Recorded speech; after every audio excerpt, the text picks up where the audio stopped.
So Binance True Wallets to Binance. So unang-una Binance tayo.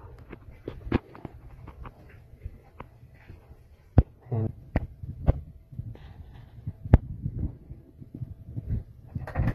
USDT. Then tapos copy natin. I-copy. Tapos punta tayo. Gawin tayo dito. $5.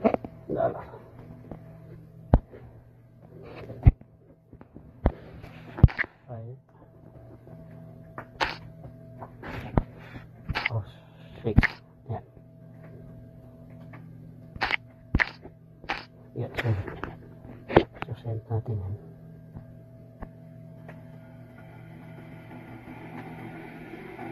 So, confirm.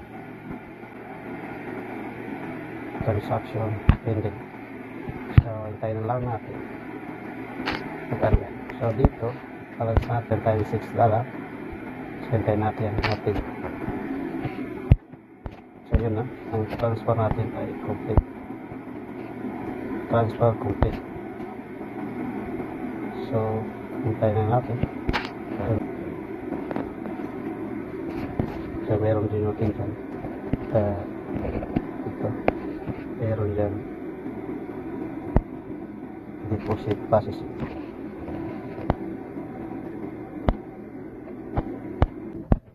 So, yun. Pumating na. Dito. Tingnan natin dito. Ayun. You have successful deposit $7. Ayan. Pumating na. So, gagawin natin. Dahil andito siya. Dito sa deposit spot siya ngayon. So, gagawin natin ay transfer to spot to Candy. Ayan. Transfer natin yan.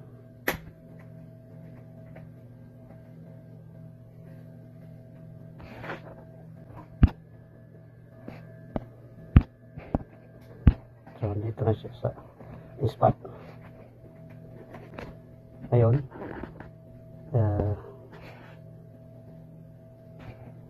Funding to P2P. Then, mag-sell tayo. Dito tayo. So, enter natin amount dito. 700. Or 550. Ganyan. Tapos dito, all. Gcash. Confirm.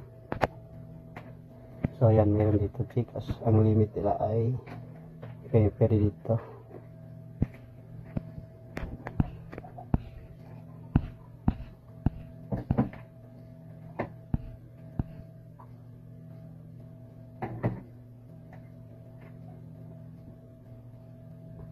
Dito tayo.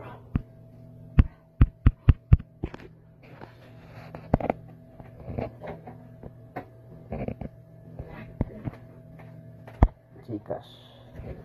Tapos all.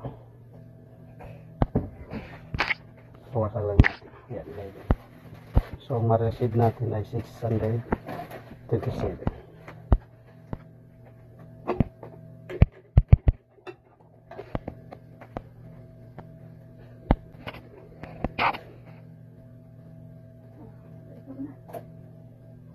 Waiting for buyer payment.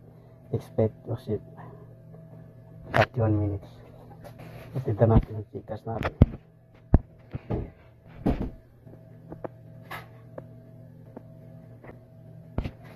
So, hindi pa dumating.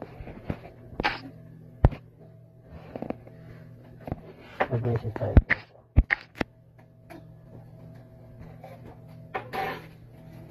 So, nag-message siya dyan. So, nag-message na dito sa ating, ayan, dumating na sa ating Gcash. Dati 210 lang.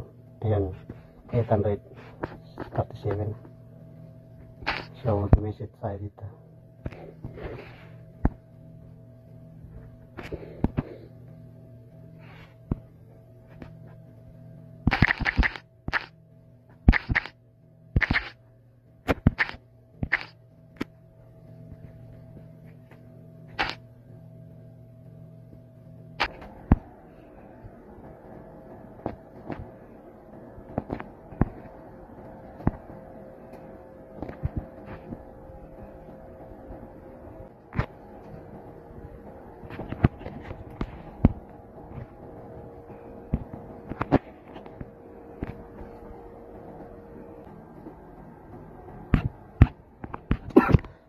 complete natin ang $11.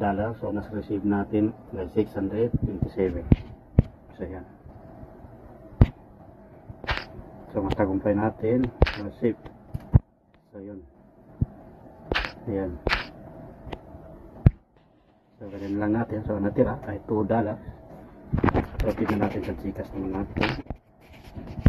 Ito na, dumating na siya dito sa ating Gcash. So, ang transaction dito. So, yan. Yan yung transaction natin. Dumating. You have received it 627 of Gcash. Bam. Yan. So, yan po guys. Legit po yan. Ayan.